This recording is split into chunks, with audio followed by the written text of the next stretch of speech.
To everyone welcome to LTX classes.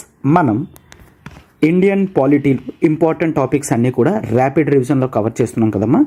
అయితే ఈ క్లాస్లో మనం మున్సిపాలిటీస్ అనే టాపిక్ని క్లియర్గా డీటెయిల్గా కంప్లీట్ చేద్దాం. ఓకేనా? రైట్. అయితే when it comes to the part of municipalities, Panchayat system అనేది ఆల్రెడీ కవర్ చేసాం. అండ్ ఇప్పుడు ఈ మున్సిపల్ గవర్నమెంట్ అనేది చూద్దాం.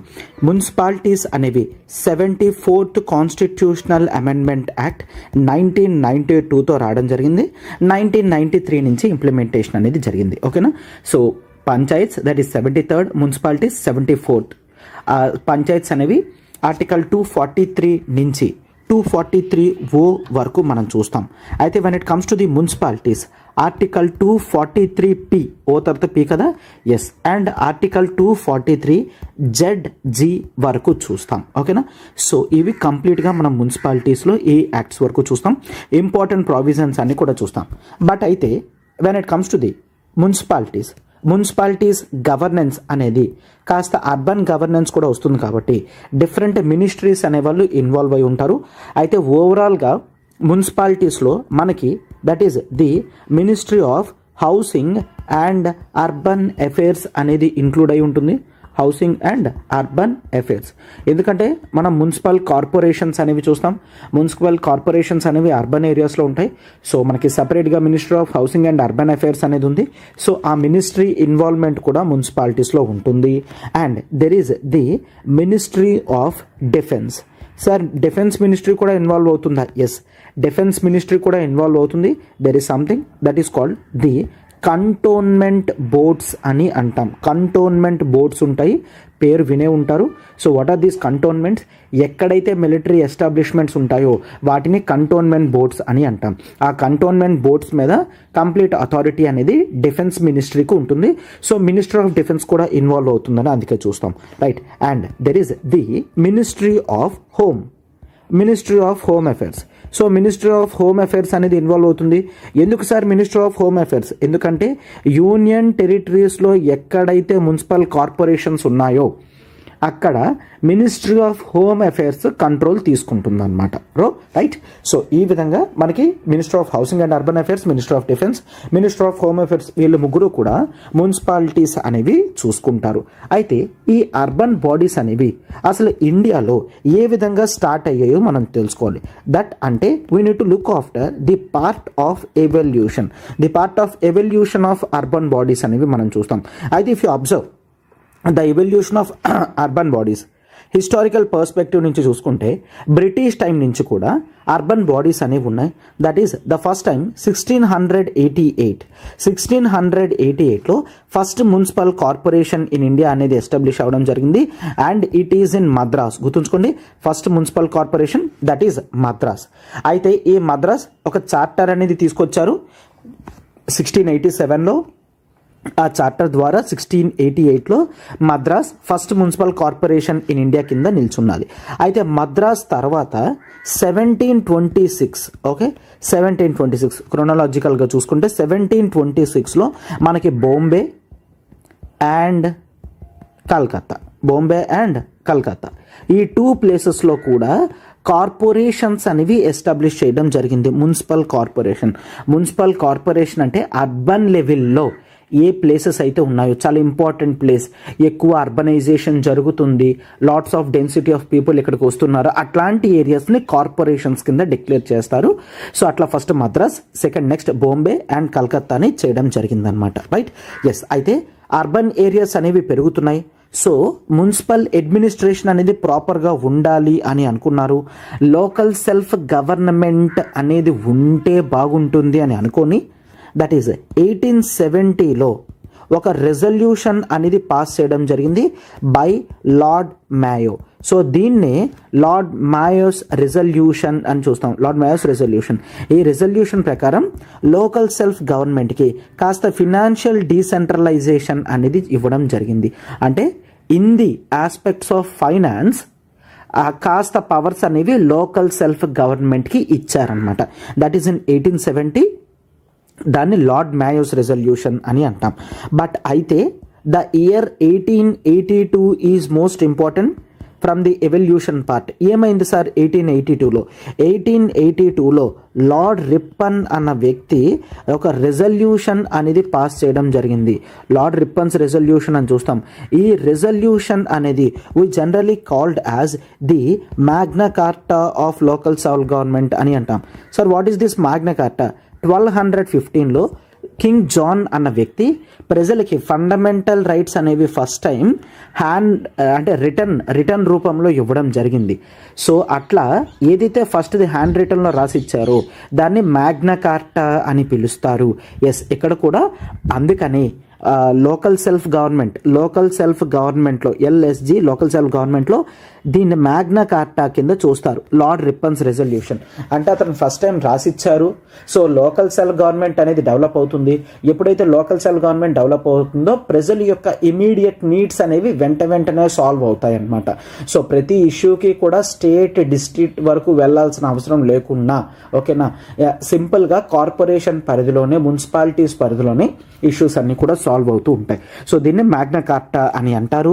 సో ఇతనే లోకల్ సెల్ఫ్ గవర్నమెంట్ ని ప్రమోట్ చేశారు కాబట్టి లార్డ్ రిప్పన్ అన్న వ్యక్తిని we also called as the father of local self government in India. Clear? ఇండియాలో father of local self government అని లార్డ్ రిప్పన్ని మనం చూస్తాం. That is in 1882. Clear? And తర్వాత ఇంకేమైనా రిపోర్ట్స్ ఉన్నాయా అంటే ఎస్, 1907లో దట్ ఈస్ ఒక రాయల్ కమిషన్ అనేది ఎస్టాబ్లిష్ చేయడం జరిగింది. ఈ రాయల్ కమిషన్ అనేది డీసెంట్రలైజేషన్ గురించి, క్లియర్, డీసెంట్రలైజేషన్ ఎలా జరిగింది ఏంటి అదంతా చెక్ చేయడానికి అనమాట. రైట్? ఎస్. అండ్ ఇది మాత్రమే కాదు, that even if you observe in the year 1919 the government of India act 1919లో లోకల్ సెల్ఫ్ గవర్నమెంట్ అనేది ట్రాన్స్ఫర్డ్ సబ్జెక్ట్లో పెట్టారు. సో మనం చెప్పుకున్నాం 1919 యాక్ట్లో మనకి the both transferred and reserved subjects అనేవి పెడతారు. రిజర్వ్డ్ సబ్జెక్ట్స్ అనేవి ఎవరి చేతుల్లో ఉంటాయి? దట్ ఈజ్ ది ఎవరైతే దట్ ఈజ్ స్టేట్ యొక్క గవర్నర్స్ ఉంటారో, అంటే that is nothing but provinces governors ఉంటారో వాళ్ళ చేతుల్లో ఉంటాయి అన్నమాట. క్లియర్? సో వాళ్ళ చేతుల్లో ఉంటాయి. బట్ అయితే పవర్స్ అనేవి లెజిస్లేచర్కి సంబంధం లేకుండా ఎగ్జిక్యూటివ్తో డెసిషన్స్ అనేవి ఇవ్వచ్చు. అవి రిజర్వ్డ్ సబ్జెక్ట్. ట్రాన్స్ఫర్డ్ సబ్జెక్టులు అంటే ఎస్, ట్రాన్స్ఫర్డ్ సబ్జెక్టులు అనేవి లెజిస్లేచర్కి పాస్ చేయడం అనేది జరిగిందనమాట. ట్రాన్స్ఫర్ అంటే ఇచ్చేసారు. పవర్స్ అన్నీ కూడా లోకల్ లెవెల్లోనే ఉండాలి అని చెప్పి సెంట్రల్ గవర్నమెంట్ ఈ లోకల్ సెల్ఫ్ గవర్నమెంట్ని పట్టించుకోవట్లేదు, అంటే మొత్తం హోల్డ్ ఆన్ చేయకుండా స్టేట్స్కి ఇచ్చేయడం జరిగింది. ఇది మనం ట్రాన్స్ఫర్డ్ సబ్జెక్ట్లో చూస్తామన్నమాట. రైట్? ఎస్. సో ఇది 1919 యాక్ట్లో చూస్తాము. And next this is the 1924లో first time the cantonment acts అనేవి తీసుకొని రావడం జరిగింది. కంటోన్మెంట్ యాక్ట్ తీసుకొచ్చారు. ఈ కంటోన్మెంట్ యాక్ట్ అనేది సెంట్రల్ లెజిస్లేచరే అప్పుడు పాస్ చేసింది. సో దేని గురించి? మిలిటరీ ఎస్టాబ్లిష్మెంట్స్ ఎక్కడైతే ఉంటాయో వాళ్ళ యొక్క సివిల్ నీడ్స్ గురించి. ఓకేనా? ఏ నీడ్స్? మిలిటరీ నీడ్స్ కాదు, సివిల్ నీడ్స్. అంటే మిలిటరీ పీపుల్ ఉంటారు, వాళ్ళ ఫ్యామిలీస్ ఉంటాయి, వాళ్ళకంటూ కొన్ని హౌసింగ్ కాంప్లెక్సెస్ అనేవి కట్టాలి, వాళ్ళకు రోడ్లు ఇవ్వడం కానీ, ఎలక్ట్రిసిటీ ప్రొవైడ్ చేయడం, వాటర్ ప్రొవైడ్ చేయడం, ఇట్లాంటి బేసిక్స్ అన్నీ కూడా చేయాలి కదా. అవి చూసుకోవడానికి ఒక అడ్మినిస్ట్రేషన్ బాడీ ఉండాలి కదా. అందుకే కంటోన్మెంట్ యాక్ట్ అనేది తీసుకొచ్చి కంటోన్మెంట్ బోర్డ్స్ అనేవి రెగ్యులర్ సివిల్ యాక్టివిటీస్ అనేవి మిలిటరీ ఎస్టాబ్లిష్మెంట్స్లో చూసుకుంటాయన్నమాట. ఓకేనా? రైట్. అయితే ప్రొవిన్షియల్ అటానమీలో లోకల్ సెల్ఫ్ గవర్నమెంట్ని, అంటే the government of India act 1935లో కూడా ప్రొవిన్షియల్ సబ్జెక్ట్లో పెట్టేశారు లోకల్ సెల్ఫ్ గవర్నమెంట్. అంటే 1919 యాక్ట్ నుంచి లోకల్ సెల్ఫ్ గవర్నమెంట్ మీద పూర్తి అధికారాలు అనేవి స్టేట్ లెవెల్లోనే ఇవ్వడం జరుగుతుంది. అంటే మనం ఏం చూస్తున్నాము, అది చాలా క్లియర్గా పవర్స్ అనేవి రూల్స్ ప్రొవిన్షియల్ సబ్జెక్ట్లో పెడుతున్నారంటే ప్రొవిన్షియల్ గవర్నమెంట్స్కే ఎక్కువ పవర్స్ అనేవి ఇస్తున్నారనమాట. డన్. రైట్. ఇది మనం 1935లో చూస్తాం. And if you observe there are the various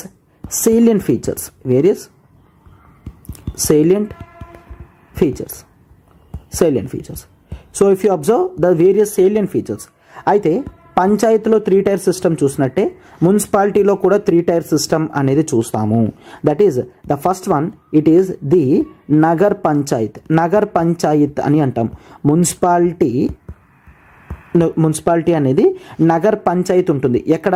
for the transitional transitional area అంటే ఏంటి, ఇంకా అప్పుడప్పుడే డెవలప్ అవుతున్న ఏరియాని ట్రాన్సిషనల్ ఏరియాస్ అని అంటాము. వాటిని నగర్ పంచాయత్స్ అని అంటాం. Okay, Nagar Panchayat and that is the municipal council. Municipal council అంటాం, అంటే అర్బన్ ఏరియాయే బట్ స్మాలర్ అర్బన్ ఏరియాని మున్సిపల్ కౌన్సిల్ అని అంటాం.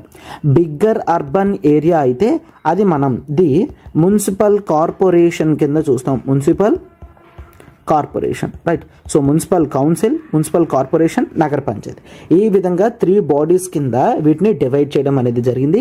దీన్నే 3 టైర్ సిస్టమ్ అని అంటాం. ఓకేనా, రైట్. అయితే when it comes to the part of composition, దీంట్లో ఎవరు ఉంటారు సార్, ఎవరు ఉంటారు అంటే ఎస్, సో జనరల్గా వీటికి కాన్స్టిట్యుయెన్సీస్ అనేవి ఉంటాయి. ఈ కాన్స్టిట్యుయెన్సీస్ని డివైడ్ చేస్తారు. డివైడ్ చేసి ఒక్కొక్క డివిజన్ని కూడా దే కాల్డ్ యాజ్ వార్డ్, వాళ్ళనే వార్డ్ మెంబర్స్ అని అంటారు. ఓకేనా, ఒక్కసారి వార్డ్స్ ఉంటాయి.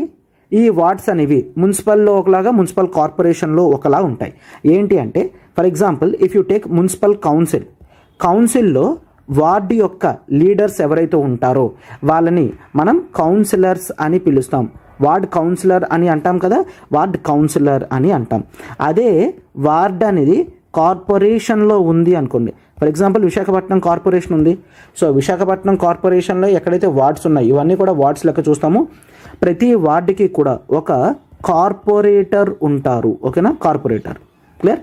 సో కౌన్సిల్కి కౌన్సిలర్స్ ఉంటారు, వార్డ్ హెడ్స్ కింద, కార్పొరేషన్స్కి కార్పొరేటర్స్ ఉంటారనమాట. నగర పంచాయత్స్కి కూడా మనకి వార్డ్ మెంబర్స్ కింద ఉంటారు.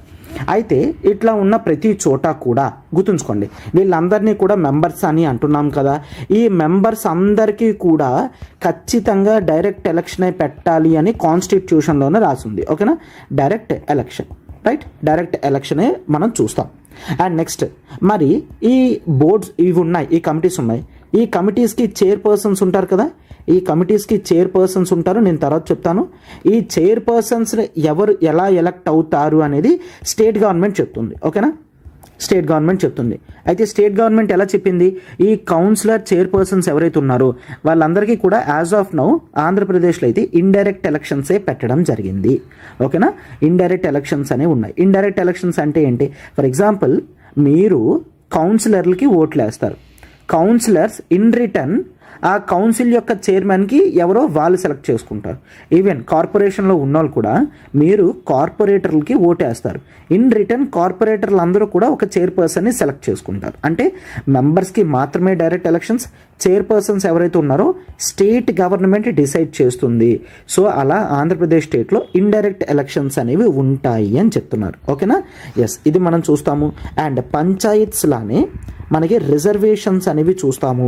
ఎస్సీ రిజర్వేషన్స్ చూస్తాము, ఎస్టీ రిజర్వేషన్ చూస్తాము, ఉమెన్ రిజర్వేషన్ కూడా మనం సేమ్ పంచాయత్స్లా చూస్తాం. ఎస్సీ, ఎస్టీ, ఉమెన్కి 1/3 రిజర్వేషన్స్ అనేవి ఇవ్వడం జరిగింది. ఓకేనా, 1/3 రిజర్వేషన్స్ అనేవి చూస్తాం. And same but we also say the duration of Panchayat, the duration municipalities. పంచాయతీలో చూస్తున్నట్టే డ్యూరేషన్ ఆఫ్ మున్సిపాలిటీ కూడా 5 ఇయర్సే చూస్తాం, 5 ఇయర్స్. అండ్ ఆల్రెడీ ముందు క్లాస్లో ఎగ్జాంపుల్ ఇచ్చినట్టు ఒకవేళ మిడిల్లోనే కనుక మున్సిపాలిటీ డిజాల్వ్ అయిపోతే కేవలం ఆ రిమైనింగ్ పీరియడ్ గురించి మాత్రమే ఎలక్షన్ పెడతారు అంతే తప్ప మళ్ళీ అక్కడి నుంచి స్టార్ట్ అయితే మరొక 5 ఇయర్స్ కంటిన్యూ అవుతుంది అని కాదు. సో టెన్యూర్ అనేది ఫిక్స్డ్గా 5 ఇయర్స్ ఉంటుంది అని చూస్తాం. ఓకేనా, టెన్యూర్ అనేది ఫిక్స్డ్గా 5 ఇయర్స్ ఉంటుంది. మధ్యలో ఎవరైనా వచ్చినా సరే ఆ టైం కల్లా క్లోజ్ చేస్తారు, మళ్ళీ ఎలక్షన్స్ అనేవి జరుగుతాయి అని చూస్తాం. Okay, right. సో ఇదంతా కూడా ఇంపార్టెంట్ చూస్తాం. అండ్ నెక్స్ట్ కొంత డిస్క్వాలిఫికేషన్ అనేది చేయడం జరుగుతుంది. అయితే when it comes to the part of disqualification and even ఒకసారి చూసుకుంటే మనకి ఎమ్మెల్యే అవ్వాలి అంటే 25 ఇయర్స్, ఎమ్మెల్సీ అవ్వాలి అంటే 30 ఇయర్స్, లోక్సభ ఎంపీ అవ్వాలి అంటే 25 ఇయర్స్, రాజ్యసభ ఎంపీ అవ్వాలి అంటే 30 ఇయర్స్. ఇట్లా మనకి ప్రొవిజన్ అనేది చూసాం. బట్ మున్సిపల్ ఏరియాలో మాత్రం 21 ఇయర్స్ వస్తే చాలు వాళ్ళు మెంబర్స్ కింద అవ్వచ్చు. అంటే ఒక మున్సిపల్ కౌన్సిలర్ అవ్వాలనుకున్నా, కార్పొరేటర్ అవ్వాలనుకున్నా 21 ఇయర్స్ ఉంటే చాలు, 25 ఇయర్స్ ఉండాల్సిన అవసరం లేదనమాట. ఓకేనా, ఎస్. అండ్ వీళ్ళకి ఎలక్షన్స్ అనేవి కండక్ట్ చేయడానికి సెపరేట్ ఎలక్షన్ కమిషన్ అనేది ఉంది. సో దాన్ని స్టేట్ ఎలక్షన్ కమిషన్ అని మనం అంటాం.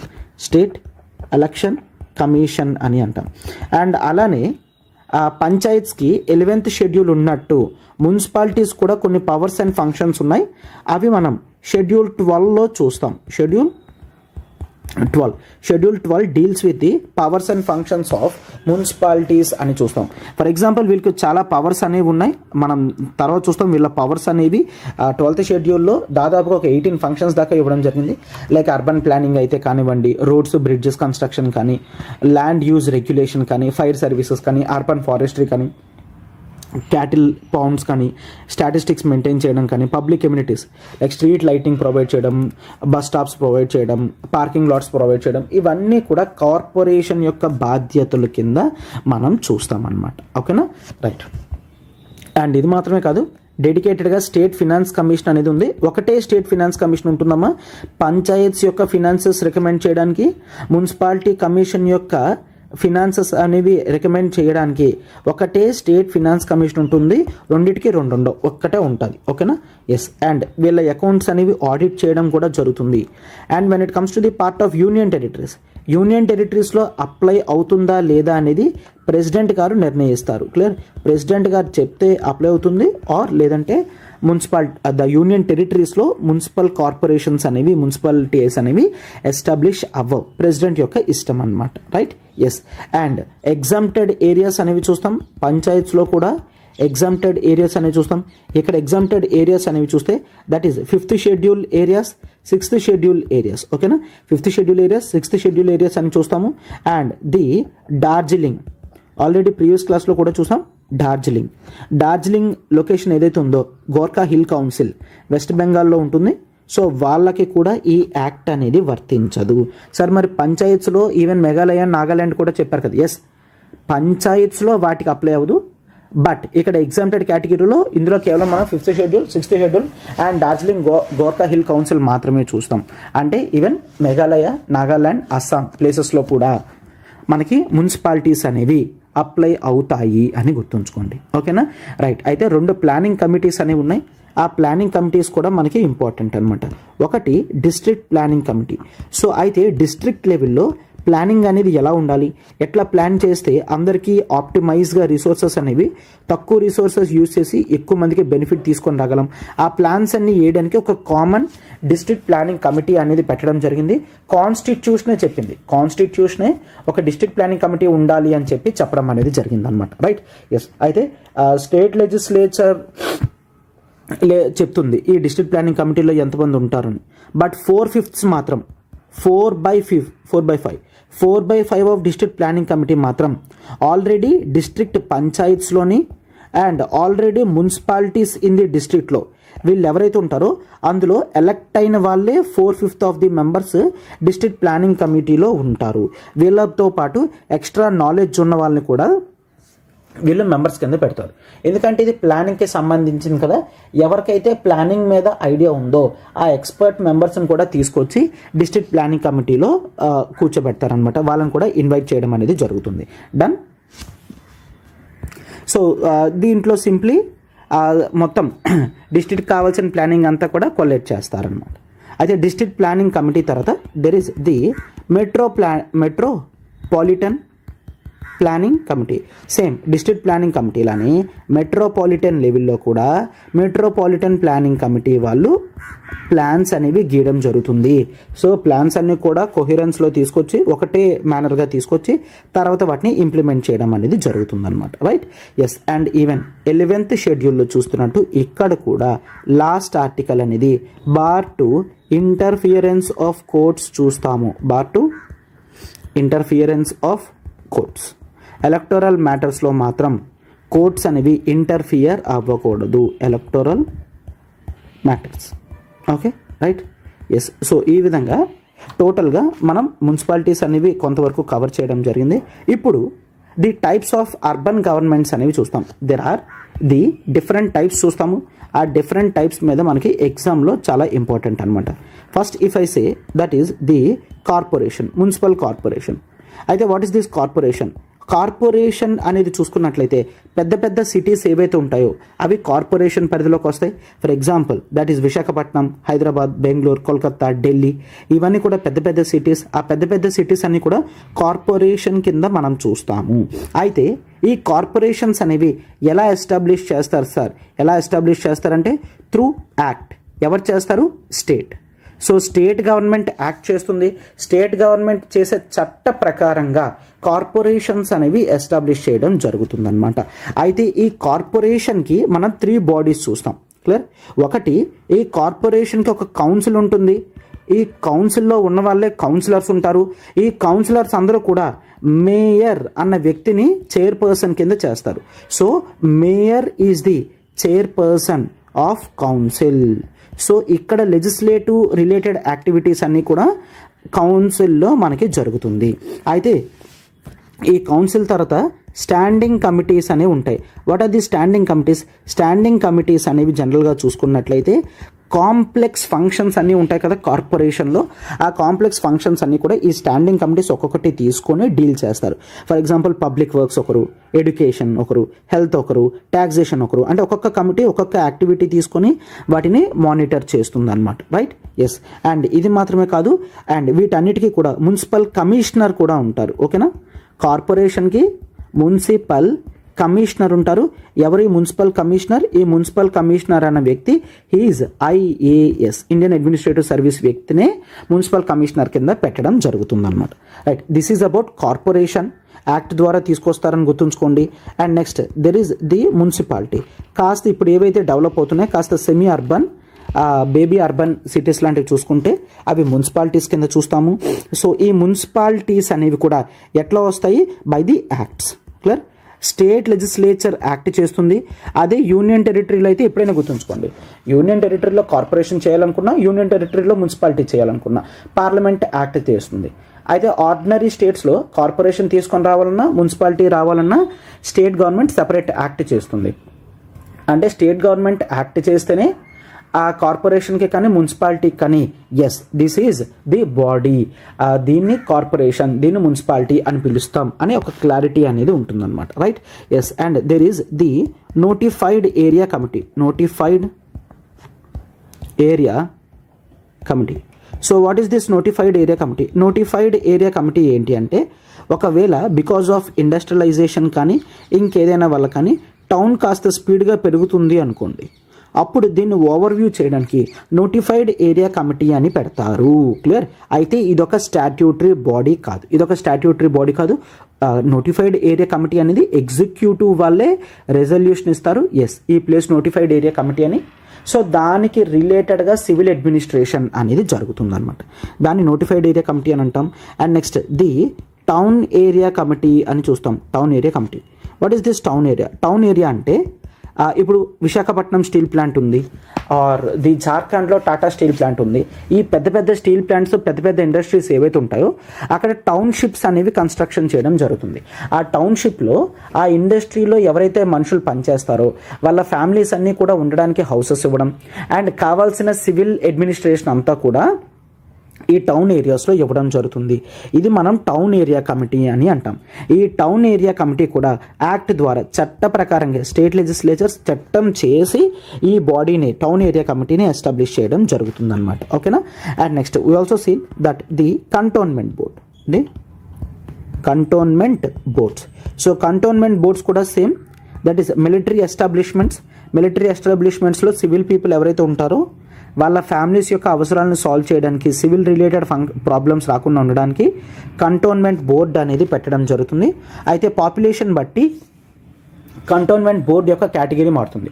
ఫర్ ఎగ్జాంపుల్ కేటగిరీ 1 హైయెస్ట్ 50,000 కన్నా ఎక్కువ మిలిటరీ పీపుల్ ఉంటే దాన్ని కంటోన్మెంట్ బోర్డు చేస్తారు, దాన్ని కేటగిరీ 1.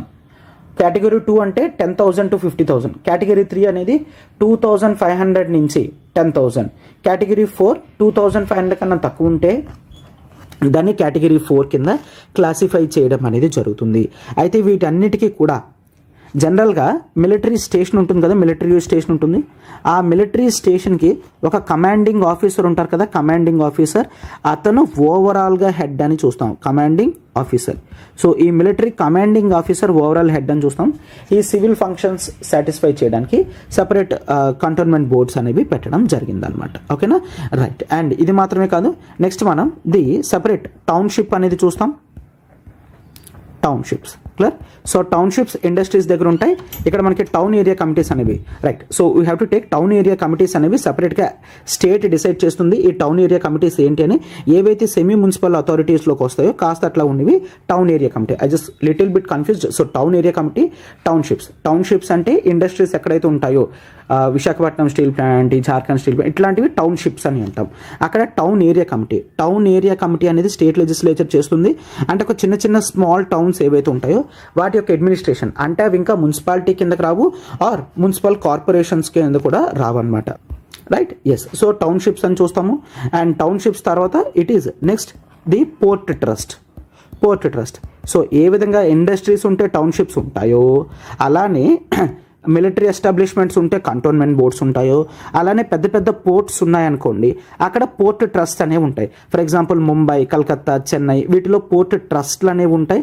ఈ పోర్ట్ ట్రస్ట్లో ఎవరుంటారు, దట్ ఈ పోర్ట్ అడ్మినిస్ట్రేషన్ పీపుల్ ఉంటారు కదా, వాళ్ళ యొక్క ఫ్యామిలీస్ ఉంటాయి కదా, వాళ్ళని టేక్ కేర్ చేయడానికి, వాళ్ళ యొక్క సివిక్ ఫంక్షన్స్ అనేవి చూసుకోవడానికి ఈ సెపరేట్ పోర్ట్ ట్రస్ట్ అనేవి పెడతారు. అయితే గుర్తుంచుకోండి, ఏ పోర్ట్ ట్రస్ట్ అయినా పార్లమెంట్ యాక్ట్తోనే క్రియేట్ చేయడం జరుగుతుంది. స్టేట్ లెవెల్లో పోర్ట్స్ ఉన్నప్పటికీ కూడా ఇవన్నీ కూడా పెద్ద పోర్ట్స్ కాబట్టి, మేజర్ పోర్ట్స్ కాబట్టి పార్లమెంట్ యాక్ట్ చేస్తుంది పోర్ట్ ట్రస్ట్కి. Okay, yes. అండ్ లాస్ట్లో there is something that is called the special purpose vehicles establish చేస్తారు. సో దీన్ని స్పెషల్ పర్పస్ ఏజెన్సీస్ అని కూడా అంటాము. ఈ స్పెషల్ పర్పస్ ఏజెన్సీస్ అనేవి డిఫరెంట్ ఫంక్షన్స్ అనేవి చేస్తాయి. For example town improvement trust అంటాము, అర్బన్ డెవలప్మెంట్ అథారిటీస్ ఉంటాయి, వాటర్ సప్లై సేవరేజ్ బోర్డ్స్ ఉంటాయి, హౌసింగ్ బోర్డ్స్ ఉంటాయి, పొల్యూషన్ కంట్రోల్ బోర్డ్స్ ఉంటాయి. ఇవన్నీ కూడా మున్సిపాలిటీస్తో సంబంధం లేకున్నా ఒక్కొక్కటి కూడా ఒక్కొక్క యాక్ట్తో వస్తుంది. గుర్తుంచుకోండి, for example town improvement trust అన్నాను అనుకోండి, అదొక యాక్ట్తో వస్తుంది. హౌసింగ్ బోర్డ్ అన్నాను అనుకోండి, అదొక యాక్ట్తో వస్తుంది. అలా ఒక్కొక్క బాడీ కూడా ఒక్కొక్క యాక్ట్తో రావడం జరుగుతుంది. ఓకేనా, వీటి యొక్క పర్పస్ ఏంటి? For example pollution control board ఉందంటే కేవలం పొల్యూషన్ రిలేటెడ్ ఫంక్షన్సే చూస్తుంది. సిటీ ట్రాన్స్పోర్ట్ సిస్టమ్ బోర్డు ఉంది అంటే అవి కేవలం ట్రాన్స్పోర్ట్ గురించి మాత్రమే చూస్తుంది అనమాట. ఓకేనా, సో ఇట్లా ఈ మొత్తం మున్సిపాలిటీస్ అనేవి చూస్తాం. So different articles, different functions, different activities, different bodies of municipalities ఏవి ఉన్నాయి అనేది సింపుల్గా మనం కవర్ చేసాం. Hope this is completely clear to you. So ఒక్కసారి మీరు క్లాస్ విన్నారంటే మీకు అన్ని కూడా బ్రష్ అప్ అయిపోతాయి, అన్ని కూడా గుర్తుంటాయి, రైట్. ఎగ్జామ్ ముందు రివైజ్ చేయడం అనేది మోస్ట్ ఇంపార్టెంట్ అనమాట, right. So on that note you have enjoyed hour sessions. So class అనేది మీకు నచ్చినట్లయితే ఖచ్చితంగా లైక్ బటన్ హిట్ చేయండి అండ్ ఫెలో ఆస్పిరెంట్స్ కూడా షేర్ చేయండి. అండ్ మీ కామెంట్స్ అనేవి మాకు బూస్టప్ అనేవి ఇస్తాయి. Thank you.